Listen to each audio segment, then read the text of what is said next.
Bugun men juda muhim mavzuni tushuntirib beraman. Bepul yo'l kira bekor qilinadimi? Kimlar uchun imtiyozlar saqlanib qoladi? Kimlar esa yangi tartibdan keyin yo'l haqini boshqacha to'lashga to'g'ri kelishi mumkin? Bu masala faqat pensionerlar, talabalar yoki nogironligi bor fuqarolarga emas, har kuni avtobus, metro, tramvay yoki yo'nalishli transportdan foydalanadigan hamma odamga tegishli. Chunki yo'l kira tizimi o'zgarsa, oilaviy byudjet, ishga borib kelish xarajati, o'quvchi va talabalarning kundalik hayoti, hatto haydovchilar va transport korxonalarining daromadi ham o'zgaradi. Men bu videoda vahima qilish kerakmi yoki yo'qmi? Nimalarga e'tibor berish kerak? Qanday hujjatlarni tayyorlab qo'yish ma'qul? Imtiyoz bekor bo'lsa ham kimlar himoyasiz qolmasligi kerakligini oddiy tilda tushuntiraman. Ma'lumot juda dolzarb. Shuning uchun hoziroq kanalga obuna bo'ling. Videoga like bosing va oxirigacha ko'ring. Chunki ayrim nozik jihatlar bor. Odamlar ko'pincha faqat bepul yo'l kira tugaydi degan gapni eshitadi. Lekin aslida reforma nimani anglatishini, qaysi toifa uchun qanday oqibat bo'lishini bilmaydi. Avval tizim qanday ishlaganini tushunib olaylik. Ko'p yillardan beri ayrim toifadagi fuqarolar jamoat transportidan bepul yoki imtiyozli foydalanib kelgan. Masalan, ayrim pensionerlar, urush va mehnat faxriylari, nogironligi bo'lgan shaxslar, ba'zi ijtimoiy himoyaga muhtoj guruhlar, ayrim hollarda o'quvchilar yoki talabalar uchun chegirmalar bo'lgan. Bu imtiyozlarning maqsadi tushunarli. Daromadi cheklangan, sog'lig'i sabab tez-tez shifoxonaga qatnaydigan yoki davlat tomonidan qo'llab-quvvatlanishi zarur bo'lgan odamlarning xarajatini kamaytirish. Lekin amalda bitta katta muammo paydo bo'lgan.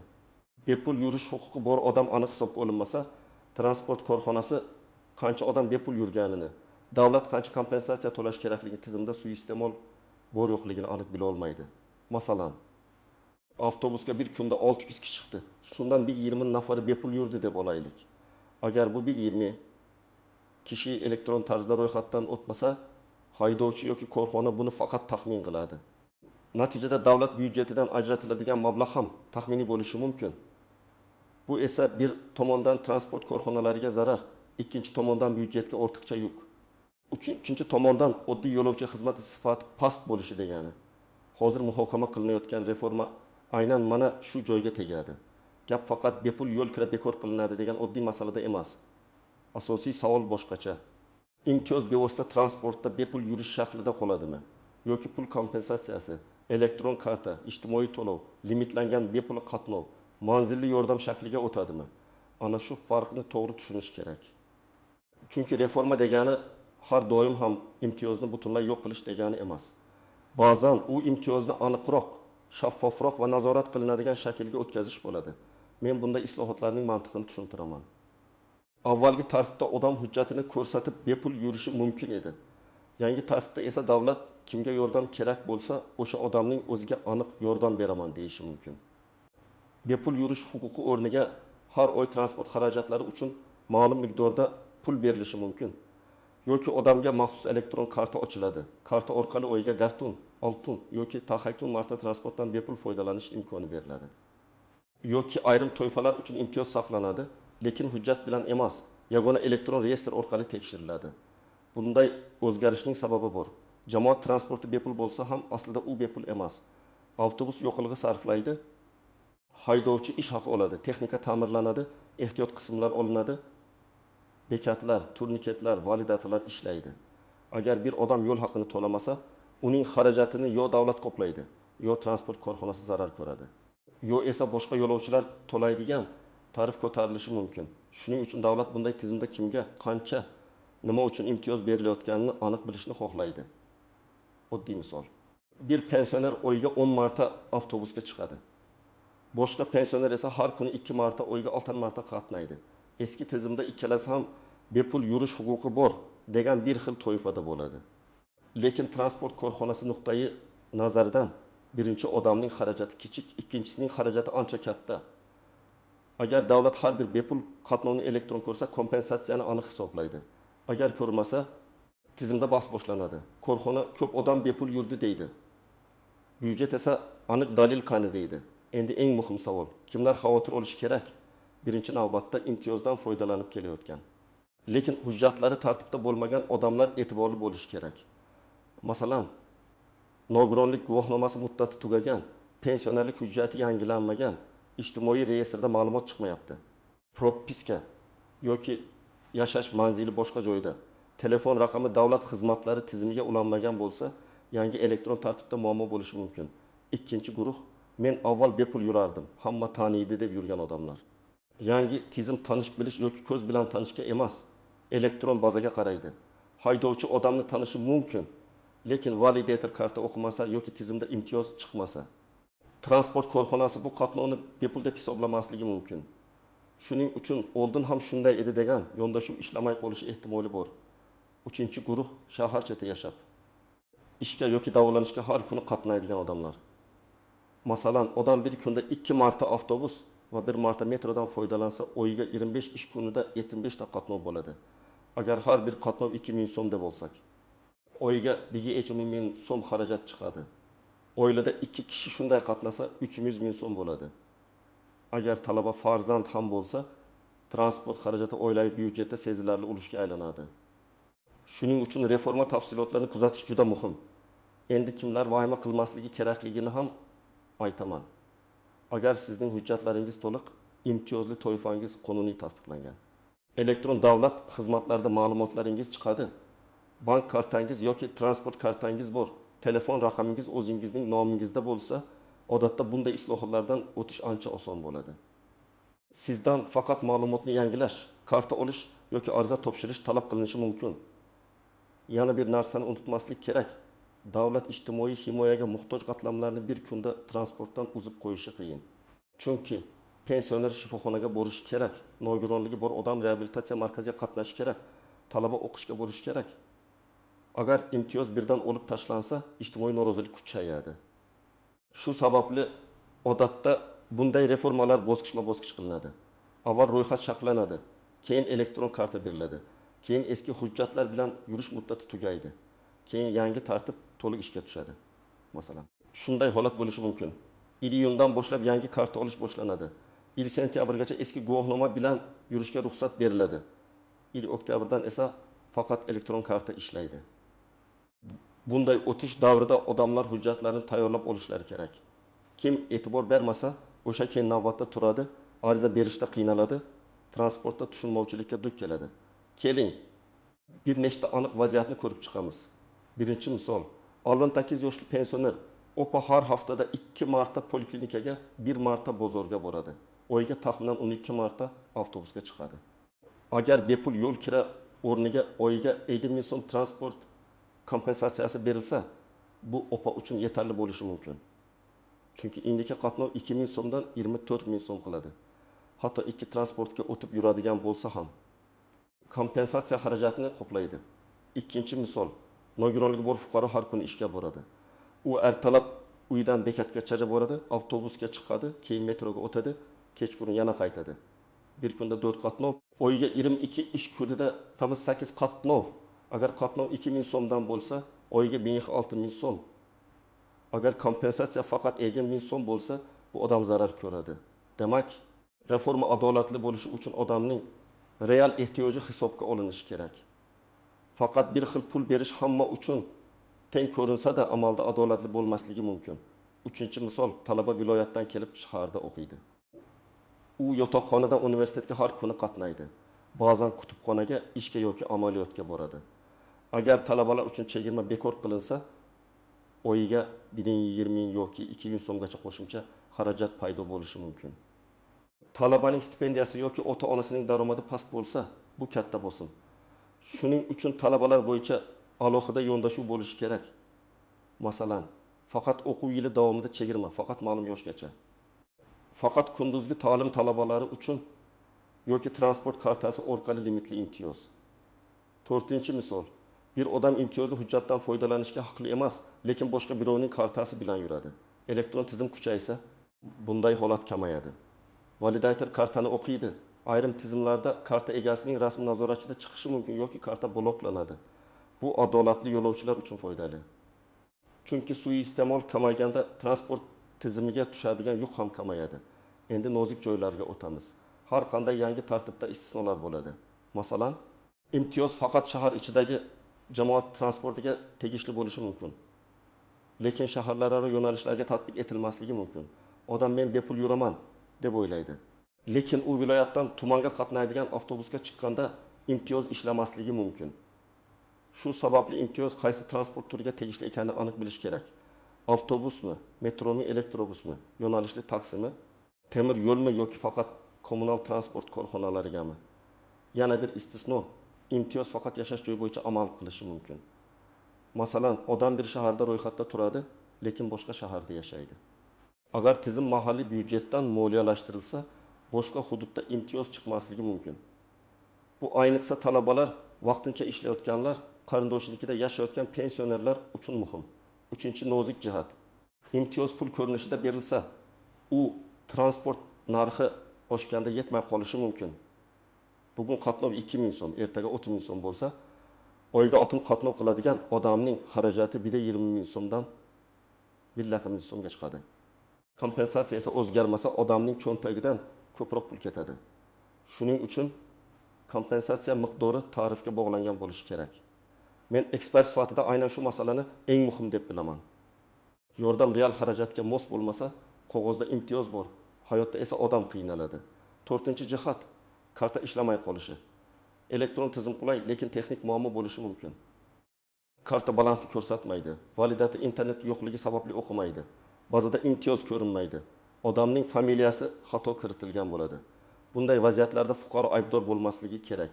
Tizimda apellyatsiya, murojaat, vaqtinchalik tasdiqlovchi hujjat, qayta hisoblash mexanizmi bo'lishi zarur.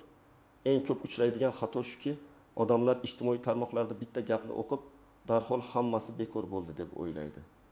Aslida hujjat loyihasi bo'lishi mumkin, muhokama bo'lishi mumkin. Ayrim hududlarda tajriba tariqasida joriy qilinishi mumkin. Loyiha bilan qabul qilingan qaror o'rtasida katta farq bor. Men har doim rasmiy manbaga qarashni maslahat beraman. Hukumat qarori, hokimlik e'loni, transport vazirligi yoki tegishli idora bayonoti, yagona interaktiv davlat xizmatlari portali, mahalla va ijtimoiy himoya organlari ma'lumoti. Ikkinchi xavf firibgarlar. Har qanday reforma paytida karta qilib beraman, imtiyozni saqlab beraman, ro'yxatga kiritaman deb pul so'raydigan odamlar chiqadi. Siz hech qachon pasport nusxangizni, bank karta raqamingizni, SMS kodini begona odamga bermang. Imtiyoz rasmiy tartibda beriladi. Agar ariza pullik bo'lsa ham to'lov faqat rasmiy kassaga, bank orqali yoki davlat xizmatlari tizimi orqali amalga oshiriladi. Menga pul bering, men ichkaridan hal qilib beraman degan gapga ishonmang. Uchinchi xavf, hujjatdagi mayda xato. Familiyada bitta harf noto'g'ri bo'lsa, tug'ilgan sana mos kelmasa, pasport yangilangan bo'lsa, yu bazada eski ma'lumot turgan bo'lsa, tizim imtiyozni tanimasligi mumkin. Masalan, odamning eski pasport seriyasi bo'yicha pensionerlik ma'lumoti bor, lekin yangi ID karta olgandan keyin ma'lumot yangilanmagan.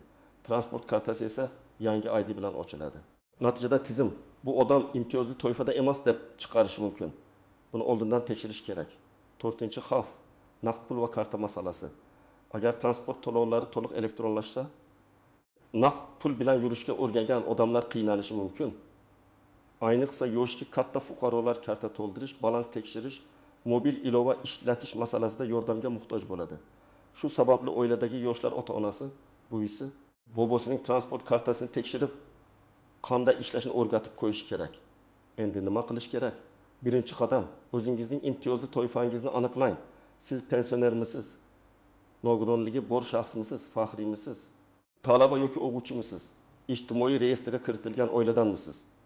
Har bir toifa bo'yicha hujjat boshqacha bo'ladi. Menimcha menga tegishli degan gap yetmaydi.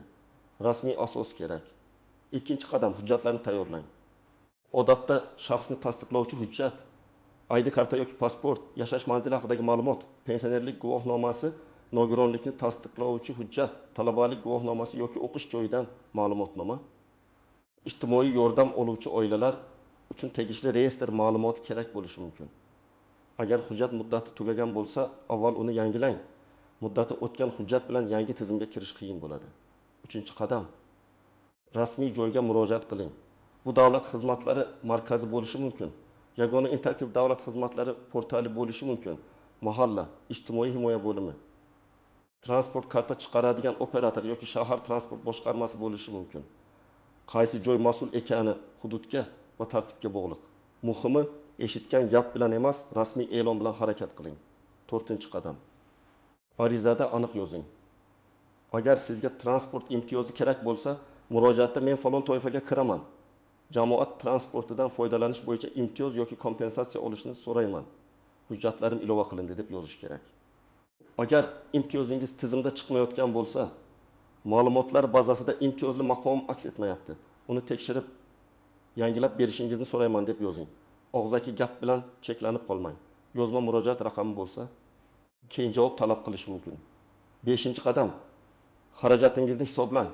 Bir oyda necha marta transportga chiqasiz? Ishga borish uchun nechta transport almashtirasiz? Farzandingiz o'qishga qancha qatnaydi? Masalan, kuniga 2 qatnov. Oyga 26 kun bo'lsa, 52 qatnov. Har biri 2000 so'mdan 4000 so'm. Agar 2 transport bilan borsangiz 2000 so'm. Mana shu hisob sizga reforma sizga qanday ta'sir qilishini tushunishga yordam beradi. Agar jamoatchilik muhokamasi bo'lsa, siz menga qiyin bo'ladi deb umumiy aytmaysiz. Aniq raqam bilan fikr bildirasiz. 6-qadam qarindoshlaringizga yordam bering. Ko'p yoshi katta odamlar internetdagi e'lonlarni o'qimaydi. Davlat xizmatlari portaliga kira olmaydi. Karta olish tartibini bilmaydi. Agar oilangizda pensioner, nogironligi bor inson, talaba yoki ijtimoiy yordamga muhtoj odam bo'lsa, uning hujjatlarini tekshirib bering. ID karta bormi? Telefon raqami o'z nomidami? Bank kartasi ishlaydimi? Transport kartasi bormi? Imtiyozli maqomi bazada bormi? Bu oddiy ko'ringan ish, lekin keyin katta muammoning oldini oladi. 7-qadam. Transportda muammo bo'lsa, dalil yig'ing. Karta ishlamasa, validati xato bersa, nazoratchi imtiyozni tan olmasa, imkon bo'lsa vaqt, yo'nalish raqami, transport raqami, bekat nomi, karta raqami, xatolik sababi haqida ma'lumot yozib qo'ying. Keyin operatorga yoki transport boshqarmasiga murojaat qilganda aniq fakt bilan gapirasiz.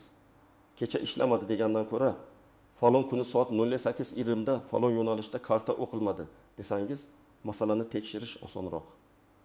Men ekspert sifatida shuni aytaman. Imtiyozlar tartibga solinishi kerak, lekin ijtimoiy himoya zaiflashmasligi kerak. Transport korxonasi ham zarar ko'rmasligi kerak. Fuqaro ham davolanish, o'qish yoki ishga borish imkonidan mahrum bo'lmasligi kerak. Eng to'g'ri model shunday bo'ladi. Barcha imtiyozlar elektron reyestrda aniq ko'rinadi. Har bir bepul yoki chegirmali qatnov hisobga olinadi. Davlat transport korxonasiga real qatnov bo'yicha kompensatsiya to'laydi. Odam esa ortiqcha byurokratiyaga duch kelmaydi. Agar pul kompensatsiyasi berilsa, u real qatnov ehtiyojiga mos bo'lishi kerak. Har kuni qatnaydigan odam bilan oyga 2 marta chiqadigan odamning ehtiyoji bir xil emas. Agar limit qo'yilsa, limit juda past bo'lmasligi kerak. Masalan, oyga 20 qatnov shifoxonaga kam qatnaydigan odamga yetar, lekin ishlaydigan nogironligi bor shaxsga yetmaydi. Shuning uchun alohida toifalar ichida ham farqlash kerak. Yana bir muhim narsa, aholiga oldindan tushuntirish berilishi shart. Reforma haqida faqat qaror chiqqandan keyin emas. Undan oldin oddiy tilda ma'lumot berish kerak. Kim karta oladi? Qayerdan oladi? Qaysi hujjat kerak? Necha kun ichida tayyor bo'ladi? Eski tartib qachongacha amal qiladi? Karta yo'qolsa nima bo'ladi? Boshqa hududga borsa imtiyoz ishlaydimi? Bularning hammasi aniq aytilishi zarur. Tushuntirish bo'lmasa, eng yaxshi reforma ham odamlar orasida norozilik keltirib chiqaradi. Demak, bepul yo'l kira atrofidagi gaplarda eng asosiy savol bekor bo'ladimi yoki yo'qmi degan bitta jumla emas. Asosiy savol imtiyoz qanday shaklda davom etadi? Kimlarga tegishli bo'ladi? Qanday hujjat bilan tasdiqlanadi? Elektron tizimda qanday ishlaydi? Pul kompensatsiyasi bo'lsa miqdori yetarlimi? Transport kartasi bo'lsa limit bormi? Boshqa hududlarda amal qiladimi? Siz hozirdan tayyor turing. Hujjatlaringizni tekshiring. Imtiyozli maqomingizni aniqlang. Rasmiy e'lonlarni kuzating. Kerak bo'lsa davlat xizmatlari markazi yoki mas'ul idoraga murojaat qiling. Oilangizdagi yoshi katta insonlarga yordam bering. Ijtimoiy tarmoqlardagi vahimali xabarlarga darhol ishonmang, lekin beparvo ham bo'lmang. Chunki transport xarajati kichik ko'ringani bilan oy oxirida oilaviy byudjetga katta ta'sir qiladi. Bugun men sizga bepul yo'l kira bo'yicha tayyorlanayotgan reforma nimani anglatishi mumkinligini, kimlar e'tiborli bo'lishi kerakligini, qanday xavflar borligini va amalda nima qilish kerakligini batafsil tushuntirdim. Mening pozitsiyam aniq. Tizim shaffof bo'lishi kerak. Lekin ijtimoiy himoyaga muhtoj odamlar yo'l xarajati sabab ish, o'qish yoki davolanishdan chetda qolmasligi kerak. Sizningcha bepul yo'l kira to'liq saqlanishi kerakmi? yoki elektron karta va manzilli kompensatsiya tizimiga o'tish to'g'rimi? Fikringizni izohlarda yozib qoldiring. Video foydali bo'lgan bo'lsa, like bosing, kanalga obuna bo'ling va bu ma'lumotni ota-onangiz, qarindoshlaringiz, talabalar va transportdan ko'p foydalanadigan tanishlaringizga yuboring.